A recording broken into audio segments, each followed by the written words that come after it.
Head-to-head dan statistik, Bologna vs AS Roma, Serie A.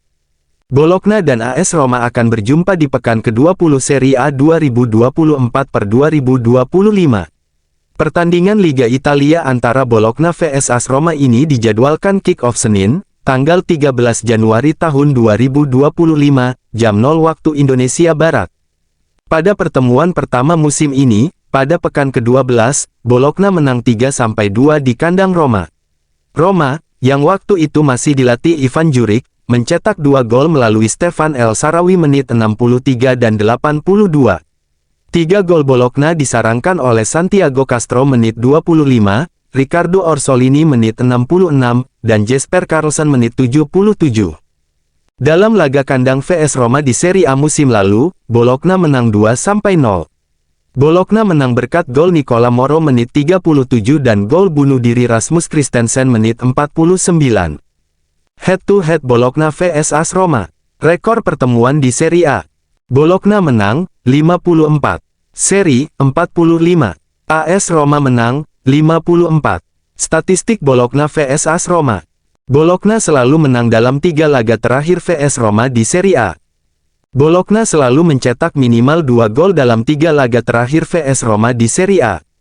Bologna cuma kalah 1 kali dalam 7 laga terakhir vs Roma di Serie A, menang 4 seri 2 kalah 1. Bologna baru kalah 3 kali di Serie A musim ini, menang 7 seri 7 kalah 3, gol 25-21. Bologna selalu mencetak minimal 2 gol dalam 4 dari 5 laga terakhirnya di Serie A. Bologna 4 kali clean sheet dalam 5 laga kandang terakhirnya di Serie A. Roma menang 3 kali dan tak terkalahkan dalam 4 laga terakhirnya di semua kompetisi, menang 3 seri 1 kalah 0. Roma mencetak total 12 gol dan cuma kebobolan 2 gol dalam 4 laga terakhirnya di semua kompetisi. Roma baru menang 6 kali dan sudah kalah 8 kali di Serie A musim ini, menang 6 seri 5 kalah 8, gol 26-24. Roma masih tanpa kemenangan tandang di Serie A musim ini, menang 0 seri 5 kalah 4, gol 6-14. Resmi, supporter Roma dilarang hadir di laga tandang Bologna. Roma tidak akan mendapat dukungan dari penggemar mereka untuk perjalanan mendatang ke Bologna. Seperti yang diantisipasi beberapa jam yang lalu, CASMS telah meminta untuk melarang penggemar Roma dan Lazio dari 2 pertandingan tandang berikutnya, dan memang demikian. Pertandingan pada hari Minggu tanggal 12 Desember pukul 6 sore dengan Bologna, pada kenyataannya, tidak akan menampilkan para penggemar giallorossi. Nasib yang sama terjadi pada pertandingan tandang Lazio berikutnya di Verona melawan Hellas. Keputusan itu diambil menyusul perilaku ultras kedua tim asal ibu kota beberapa jam sebelum derby. Banyak penggemar terlihat menutupi wajah dan membawa benda tumpul. Namun, keputusan belum diambil terkait laga tandang setelah laga di Bologna, yakni di Udine. Riccardo Orsolini, penyerang Bologna, Ranieri telah mengubah mentalitas Roma. Ini bukan Roma yang sama yang kami hadapi di awal musim, para pemainnya sama tetapi jauh lebih waspada dan fokus, Ranieri telah mengubah mentalitas. Di satu sisi saya senang, saya kenal banyak pemain di sana. Semoga mereka menjalani musim yang baik, kecuali pertandingan melawan kami hari Minggu nanti. Kami harus berhati-hati dan fokus, kami tahu kualitas mereka dapat menyebabkan masalah bagi kami kapan saja. Ini akan menjadi pertandingan yang sulit, dan kami harus selalu waspada, siap menghadapi apapun. AS Roma tidak akan menjual Pisili. Nicolo Sira, 2 klub Premier League telah menunjukkan minat pada Nicolo Pisili, AS Roma tidak akan menjualnya. Giallorossi sedang dalam pembicaraan untuk memperpanjang kontraknya hingga 2029 seperti yang terungkap dalam beberapa bulan terakhir. Pisili saat ini hanya memperoleh gaji 0,09 juta euro tahun. Menurut Gianluca Di Marzio, Roma serius tertarik pada Frattesi. Direktur olahraga Roma Florent Ghisolfi memimpin pembicaraan secara langsung di Milan dengan tujuan meyakinkan Inter agar melepaskan mantan gelandang Sassuolo tersebut. Bryan Cristante dapat dimasukkan dalam operasi tersebut, dengan status pinjaman hingga Juni. Direktur Giallorossi saat ini sedang berbicara dengan agen kedua pemain, berharap dapat mencapai kesepakatan dalam beberapa hari mendatang. Gazzetta del Mezzogiorno, Roma memantau dengan cermat situasi yang dialami Federico Chiesa. Giallorossi, yang sedang mencari bala bantuan kuat untuk menghidupkan kembali ambisinya, bisa menjadi tujuan ideal bagi pemain Italia tersebut.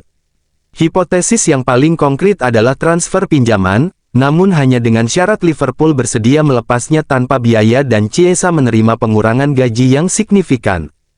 Salah satu aspek kunci dari operasi ini adalah kesediaan Federico Chiesa untuk mengurangi permintaan ekonominya.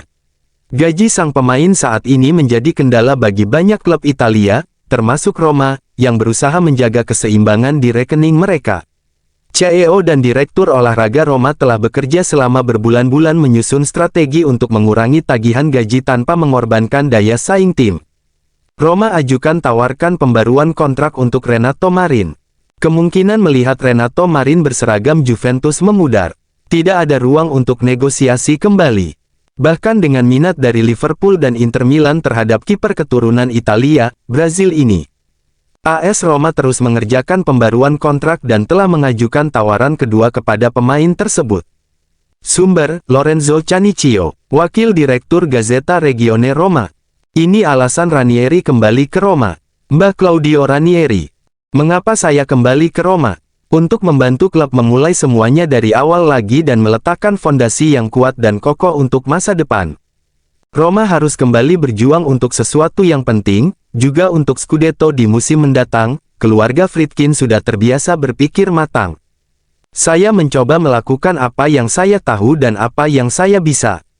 Nantinya saya akan menggunakan pengalaman saya ini untuk melayani klub sebagai eksekutif senior. Anda tahu saat saya merasa kecewa.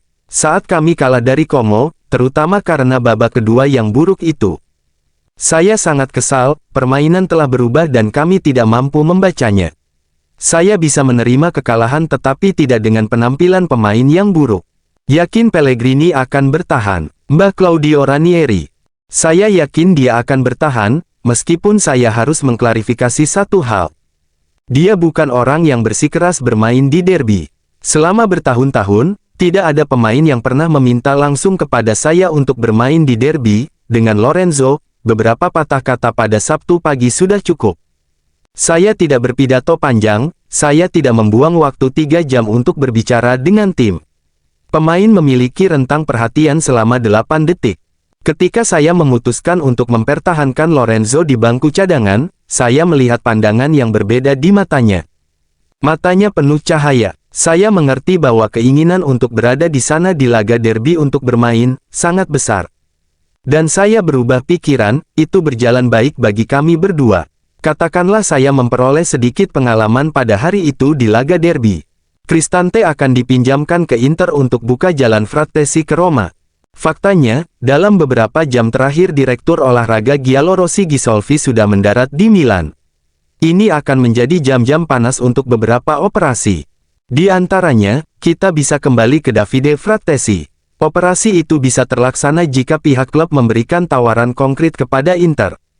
Bryan Cristante juga dapat dimasukkan dalam operasi yang akan dimasukkan dengan status pinjaman sebagai rekan yang fleksibel secara taktik hingga Juni.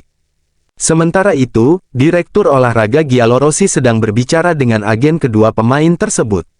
Sesaat sebelum derby, Direktur Olahraga Giallorossi berbicara mengenai rumor transfer mengenai Frattesi.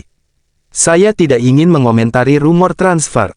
Terlebih lagi malam ini, Frattesi adalah pemain bagus juga putra Roma. Namun hari ini hal lain ada yang lebih penting. Sumber, Gianluca Di Marzio. Foto Bryan Cristante bersama dua putri kembarnya.